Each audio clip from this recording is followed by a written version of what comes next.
Good afternoon. Today on the PIO podcast, we have Public Information Officer Chris Markowski. He's from the city of Summerville in South Carolina. Welcome to the show, Chris. Hey, Robert, thank you for having me. I'm super excited to have a conversation with you.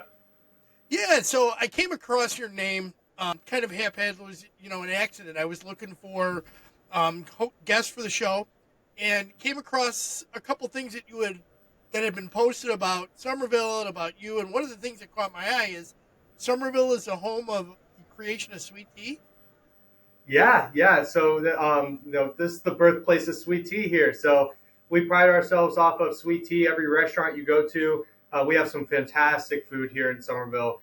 And any restaurant you go to, you're going to find some really awesome sweet tea. And we actually have the world's largest sweet tea here in Somerville. It is outside of Town Hall. I'm sure if you look it up on Google, you'll find it. We name him Mason.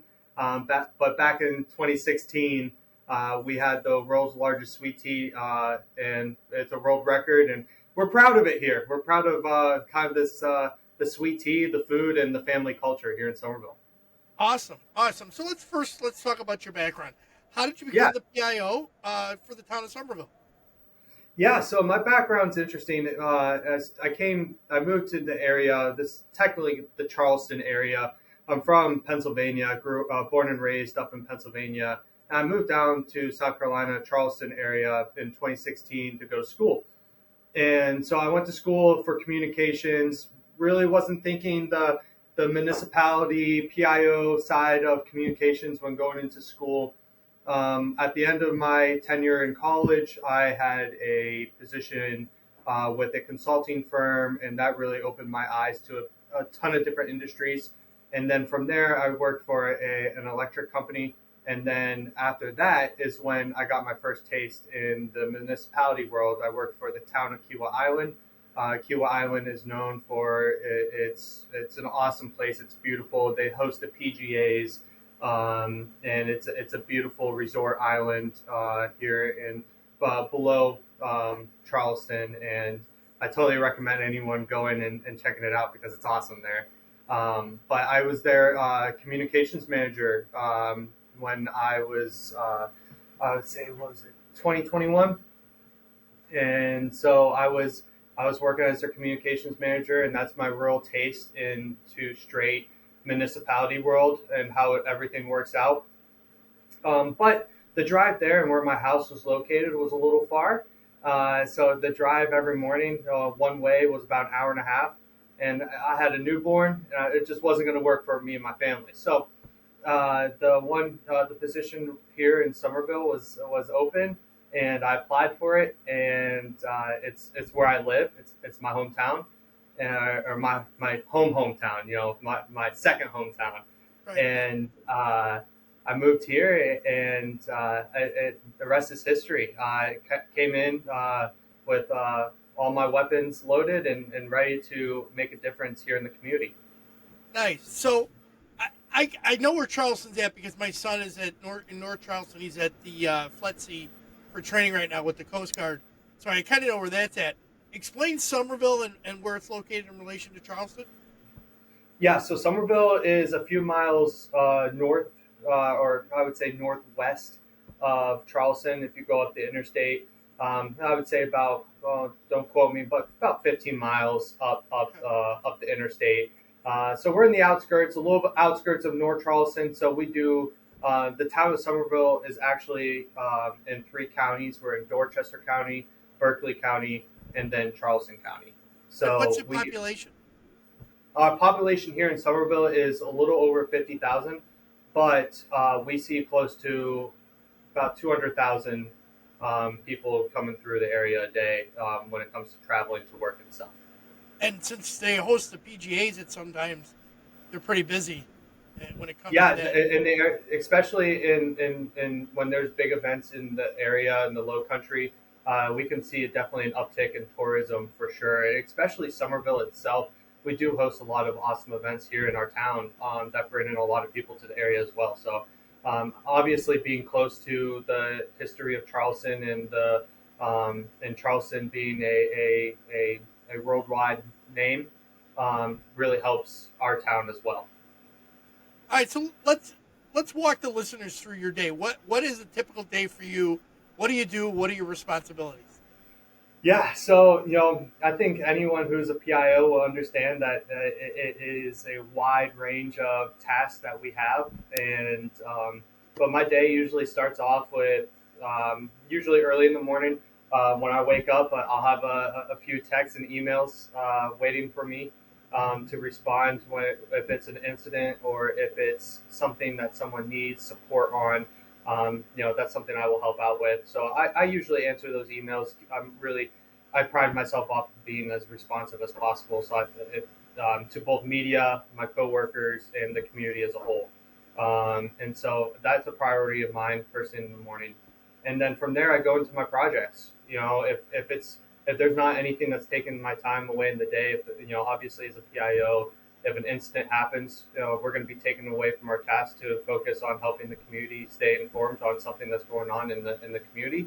But if it's not one of those days, I have my projects. So, what usually is social media, website updates. I'm actually redesigning the Summerville website right now. Um, I do video production. I do photography for the town. I do drone work for the town. I also do uh, just typical press releases and articles that need to be released, or helping other departments be, with their writing, whether it's just looking over something or helping out in any type of way. Graphic design's a big one, and then also just the really small stuff, just building processes, changing some things up to make processes a lot easier between the town, the community, and the PIO roles, because we kind of play that middleman. Okay, so do you have dual roles with the police and fire department in Summerville, or are they separate? Yeah, I'll explain it. So that in my role, I'm technically the town of Somerville's PIO. In a nutshell, I am the PIO for the whole town of Somerville. That includes fire, that includes police, that includes here at an admin as a town.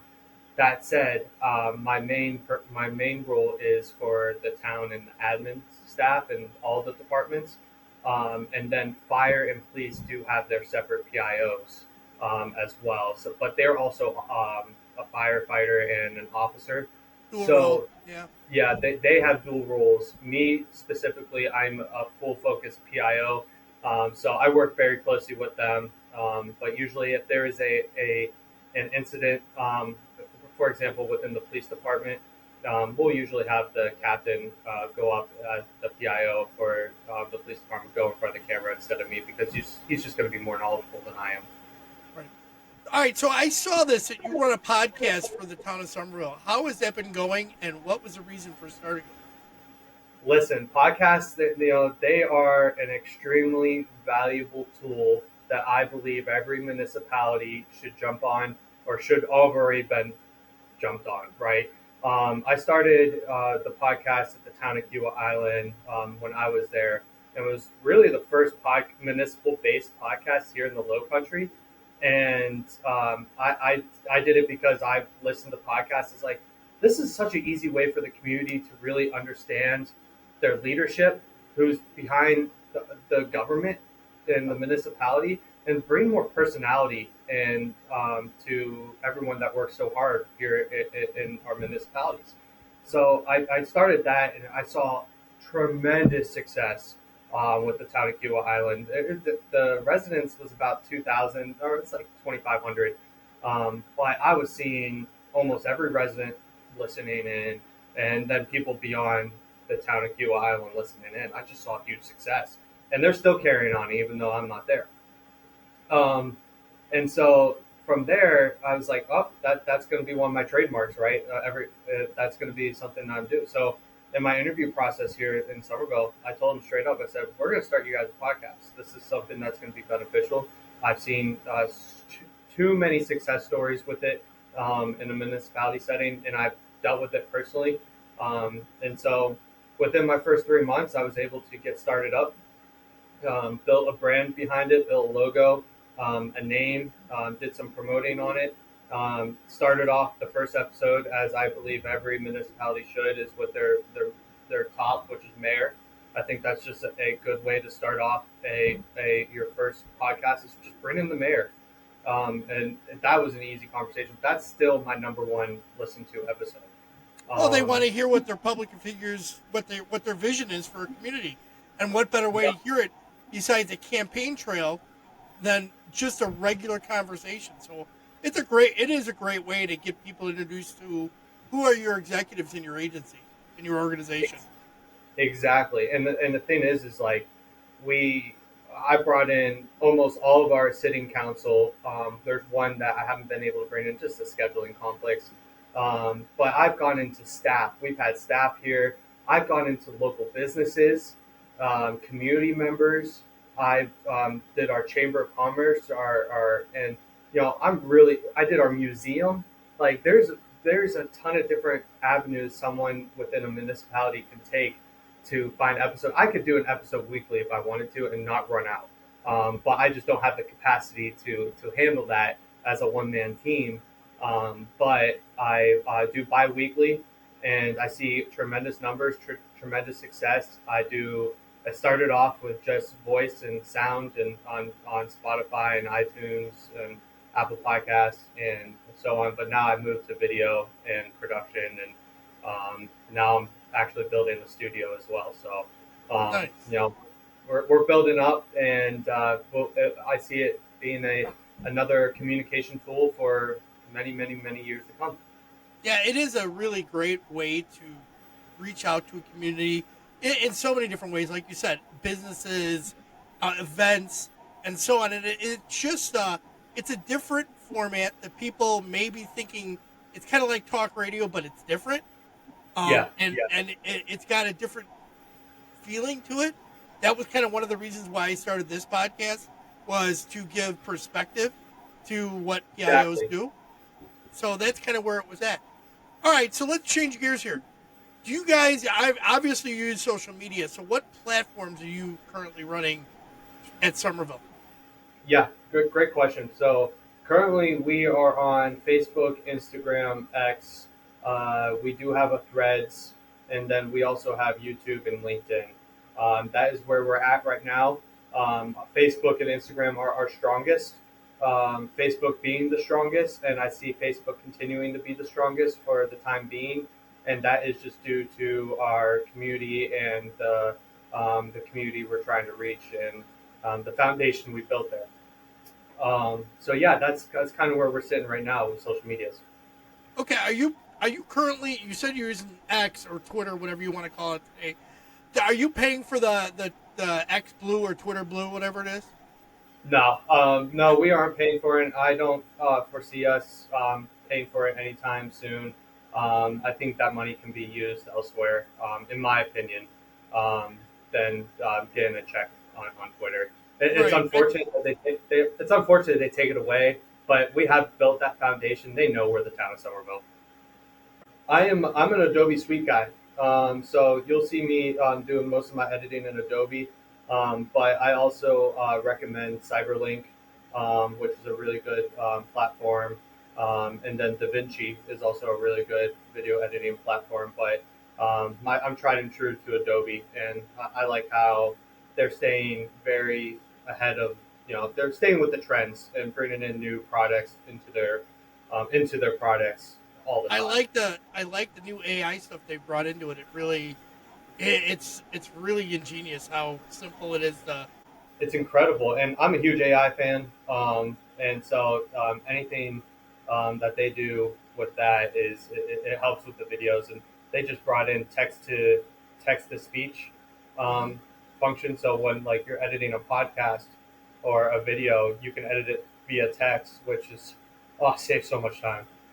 Oh yeah, I agree, and I use it all the time for this podcast. So trust me, it definitely is helpful. Do you use any software?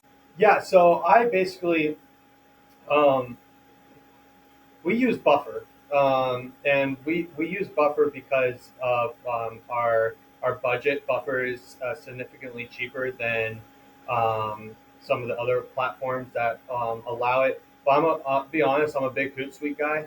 I'm a big fan of Hootsuite, but unfortunately, we couldn't afford Hootsuite at the moment here, so we do Buffer, and I'm a big fan of Buffer. The only thing that's lacking with Buffer is really the tracking aspect of it. It's more for scheduling and posting rather than tracking. So for tracking, I'm usually using their dedicated tools on each platform. Okay. Um, so did you previously do a podcast prior to? That's a fun question. So I did start a podcast once, and it was just going to be something that I got in front of a mic and just talked about different things that were on my mind, different ideas Right. I had, different things of just my life. Um, and my family was a big fan of it, and that was it. So I was, that was it, and I don't keep it up anymore. It's not, it's non-existent now. So you can't find it, fortunately. Maybe you can if you really dig deep. But when it comes to being a guest and following podcasts, I've been listening to podcasts for years, and I've been a guest on a few podcasts prior to actually doing one. But I'll be honest with you, I spent about 6 months to a year studying the logistics, the strategy behind the podcast before even putting mic in front of my mouth for a municipality. All right. So how are you hosting the podcast then? So most podcasts they like for Spotify or any of those. Typically, you have a Yeah, so we use Buzzsprout. I love Buzzsprout. I haven't had any issues with it. There's a lot of great platforms out there for podcasts, but I never had an issue with Buzzsprout. It does everything that I needed to do, and it's a good price, um, and it has a really nice kind of homepage website built for the podcast as well. And so we do get a lot of listeners on our Spotify and Apple podcasts, but most of our listeners go directly to the site and listen. I think they just like the way it works for them. I really don't have an answer to why. I put out surveys to kind of get that answer, but it's just the fact that it just seems that people like it. I use Spotify for my or Buzzsprout for my hosting platform for the podcast as well, and I do really like it. And they keep adding more and more features to it, and Oh yeah, it's definitely worth the when you go up in the dollar amount. Even if you went up, like I think I'm right now at the $18 mark. You go up to the $20 mark, you get AI and all the other stuff. So I mean, it's it's so worth it. yeah, it It's is. so worth it. I mean, All the right, rate of return just what. Sorry to interrupt, but the rate of return that you get from a podcast versus that $20 that you're spending, that no question. absolutely. So you brought something up earlier. You talked about you were a big AI guy. So let's talk about AI and public information because there's a lot of benefits for it that I've Yeah. seen in the past, and I've also Um, yeah. I'll be raw here. I think AI scares a lot of people, and I get it. I really do. But technology is changing. It's always going to be changing. There's going to be new technology that comes up for years and years and years to come. And I am a big believer is when something is coming up to learn it and become an expert in it because it's not going to go away. Just because you have a dislike for something doesn't mean it's not going to go away. And so when AI first came out, well, I guess the first big one was ChatGPT in November of last year. Well, I'll tell you, November is when I started using it, and I have been a big fan of all the progression of AI and everything that it does for our our our, our field. But when it comes to AI is very helpful for a ton of different industries. But when it comes to our PIO role and within local government and municipality, I think us as PIOs have to be a little bit more careful with how we are approaching AI. What I mean by that is just I've seen people put in a prompt on ChatGPT to write a press release and basically copy and paste it and send it out. Though it's going to send it, most of the time, it's going to build you a pretty bulletproof press release. I do not recommend doing that. for multiple reasons. One, there's still mistakes that happen within these podcasts or through within the AI platforms. They're just it doesn't. Most PIOs have their sound. They have their way that they write. They have the way that they speak, and the community will know when it's not you after a while. And so, for me, basically, I'll run down kind of my use case for it. If I have something come across my desk and it requires a press release, you know what? I'll try writing it myself. So I'll go to my Word, I'll write up a press release, and then I will take it to AI. What I wrote, and I'll take it to ChatGPT, and I'll copy and paste it in ChatGPT, and then I will write a prompt, and I'll basically say, I want you to act as the public information officer for the town of Summerville. I'm writing a press release on yada yada yada. Can you rewrite this in AP style for me?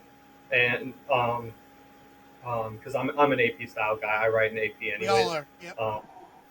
And so um, it spits something out, and some of the times it's a significant change of the press release, or it's not much change. What I do after that, though, whatever it spits out, if I'm satisfied with it, I will put both of my documents side by side on one of my screens, my original written document and then the AI document, and then I will go back and forth and build a press release that I'm happy with.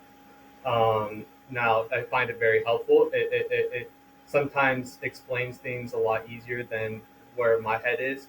But what I find very helpful about it is if there is a emergency, a pretty gnarly situation going on, and as a PIO, there could be a situation. It's stressful. Your head's all over the place. It's stressful. AI and using ChatGPT will be your best friend because then you can plug in just your prompt, the situation that happened, and how you want it to be written, and then it will spit it out, and then you can make the changes if necessary. In those situations, I foresee myself using ChatGPT and not doing the pre-written one on myself. In an emergency situation, I'll probably go right in and I'll take what it's given me, put it in the Word document, and edit it up that way. And that way, it's going to save me a lot of time. One, the community is going to get the information a lot quicker than if I was sitting at a Word document trying to write it up. And then two, it's going to really save me time, and then also really help my mental state to be able to do the other things I need to do as a PIO in an emergency situation. Right. Right. You just have to be careful with AI because, like you said, you could tell it to write a press release, and if you copy and paste it without reading it, a lot of times it leaves out. It'll put brackets on things and leave it out because it doesn't have all the information.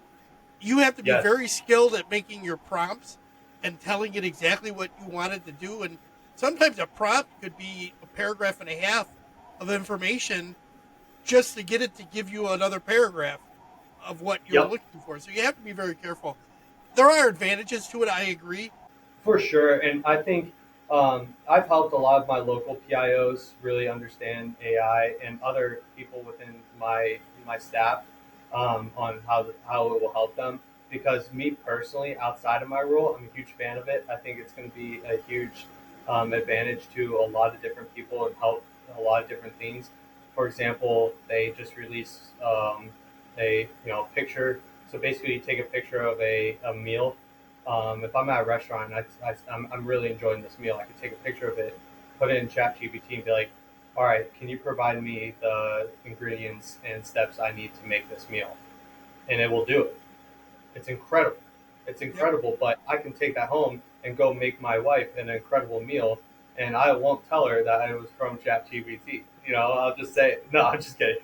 But the thing is with I hope that there is regulation to it, and there probably will be. We'll see how it all plays out. But for us PIOs, I recommend please spend the time to research it, study it, become your own prompt engineer. That's what they call it's a new role now, the AI prompt engineers. And for me, I spent hours and hours and hours and hours and hours of time just playing on how to produce the best prompt I can produce. Yep. And I have a document that I share with some of my local PIOs and my PIO friends, and I'm happy to share it with you. You can share it with your community. But it's a Sure. document of what's it, 50 template prompts for PIOs specific. So there's a bunch of templates of prompts that PIOs can copy and paste and fill in to use ChatGPT effectively. And I spent a lot of time on that document and on those prompts. Tested every single one of them to see which one would provide the best outcome. But anyone listening, please play with it. But yeah, like you said, Robert, be careful. Be careful with it. Don't don't give your full 100% trust to it. But don't be left behind in the dust because someone who's using AI will step in front of you in this world. Um, Absolutely. Got to be careful of the AI, but you also have, Yeah, so I'm a man of many different little tools and traits. I think when Summerville hired me, I don't know if they expected that they were going to get someone who had so many other different avenues outside of writing a press release. But hey, here I am. No, I've been flying drones for many years, many years. It was a hobby, something that I find that I can relax, have fun, get some really cool content. But back in 2020, I was like, shoot, there's a way to make money with this. I can do this for real estate agents. I can make some extra money on the side to help with my family. So I became licensed. I went through the whole process, got my Part 107, and became licensed and started flying, built a business. So I built a drone a drone production business and was flying drones for basically real estate most of the time, but it would be anyone. I'm just getting content. And over that time, I really started to become more knowledgeable of the industry, the use cases of drones, and the ins and outs of it. So when I first went to I had a job with an electric cooperative. It was Berkeley Electric Cooperative. I used my drone within a corporate world, within my role, because I was a social media manager at the time. So doing the drone was an extra thing, but I was droning their lines and doing inspections outside of my role to help the cooperative, and it was saving so much time, money. People were loving it. And it was fantastic. So then I went to the town of Key Island and started using it in a municipality setting. But most of the time, it was just to get content for social media, uh, and so on. But while doing it on my own time, I've been spending a lot of time trying to help people really understand it. Then I came here to Summerville, right? And they've had drones, but they don't really. There wasn't really a guide behind the use of them. They barely were even using them. Um, so when I came in, it was part of my interview as well. They loved the idea that I had my license. So I immediately went ahead and started doing drone work for the town, and basically what that entailed was getting before and after content of projects that are going on, inspections.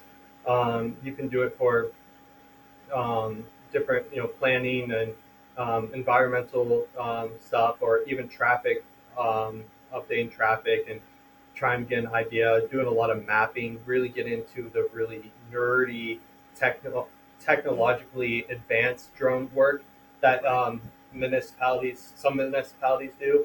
So I was doing that and doing the mapping, and then um, after I would say about 2 months into my role, I was sitting at my desk and I was like, listen, most municipalities, especially public safety, they have drones and don't get me started on public safety. Having a drone in public safety saves a ton of money. It saves a ton of lives, and so um, and I do fly for our public safety as well on a needed basis. They do have their own pilot now.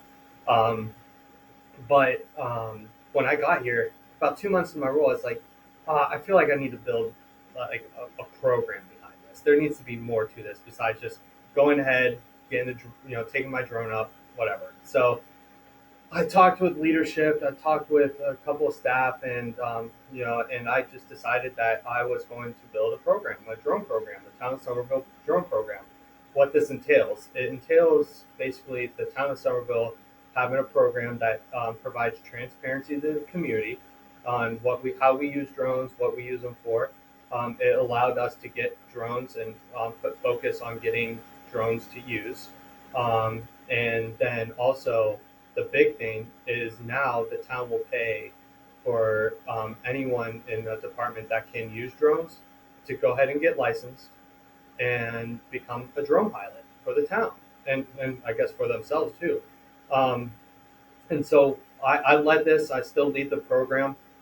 Basically, I have a few people who are now the drone program actually just had its ribbon cutting, so it's brand new. The program itself just launched, but um, uh, from a PIO perspective, the the main purpose behind building this, outside of my love for the drones and outside of my love for doing the work and the money and time it will save, the main purpose for me was to provide transparency for our community on the stuff that we're using. The big issue that I face with drones is privacy and privacy concerns, and that we're going to be using drones for um, um, non a better use of term, just non-productive ways. And so, I built a guidelines for our for the town's drone operators to follow. That is now public. We have a drone program website, so that shows our drones that we use, the pilots that are currently staffed, and then our most recent missions. So Nice. basically, the So community can now pretty see when the involved drone went in up, who was a flying it, program where it that kind of flew, started and out, what the mission was about. just basic, and now This you've really is to expanded. help provide transparency to the community. A lot of municipalities, you don't have to, it comes to FAA Christopher, rules and you're there? regulations and law. If you have your Part 107, then as long as you're following FAA guidelines, that's all you really need. But we here at the town of Somerville took it to another level for Oh no, transparency. did we lose So we Christopher? built the program, and that's where it sits currently. Ah, So we nice. it's great. We moved away from DJI drones, and we have American-made drones here, and so that's another thing that was part of the program. So we have both positive, a lot of positive, a few little negative feedback, just scared for privacy, Of and course. there were people community worried about privacy, but my line is wide open, and I love to have meetings with them and reassure them that the use cases and how we're providing the transparency and how it's here to help and and save money. Hmm. Yeah, I wish you asked me about the jersey in the back. Um, The Pittsburgh Steelers jersey. Yeah. yeah, because honestly, I'm a huge Pittsburgh Steelers fan. But then again, I'm kind of glad you didn't ask because this season I'm a little iffy about it. Um, but this jersey right here is a signed Franco Harris jersey. Okay, that's a Um, good jersey. yeah, so he's a legend. Rest in peace. And so from Pennsylvania, I'm a huge Steelers guy. I'm a huge Pittsburgh sports guy. So yeah, that I would say that's it for sure. Yeah, let's go. Actually, you're talking. Talking. Coffee or tea? Coffee. Captain Coke. Gary Vaynerchuk. ADHD. Iceland. Ask permission. That's a good question. I'm gonna go Lincoln. Abraham Lincoln. Okay, he's I would love to pick his brain. Yes. Yeah, I think overall, being a PIO is it ranges from the municipality that you're at, but in a nutshell, it's a wide-ranging role, and don't be afraid to jump into things that are not so common within our role, whether it comes to podcasts or droning, those different things or AI. Jump into them, see how it's going to help within your role specifically, and then build it out from there if it's going to help you in your personal life as well. Because a lot of stuff you learn will be able to help in your personal life. But yeah, jump out of that jump out of your shell a little bit. Get creative, get unique, because it will pay off.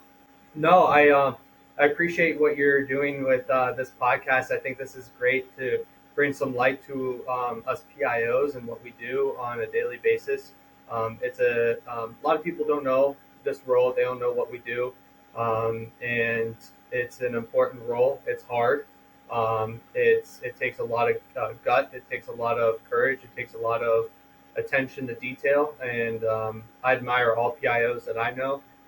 So I appreciate you taking the time to interview us PIOs to really see not only what it is on our daily lives, but also for other PIOs to learn from other PIOs different techniques and things that they do within their role to really help better them within their role. So I appreciate you and your hard work doing this. Yeah. So my contact email actually.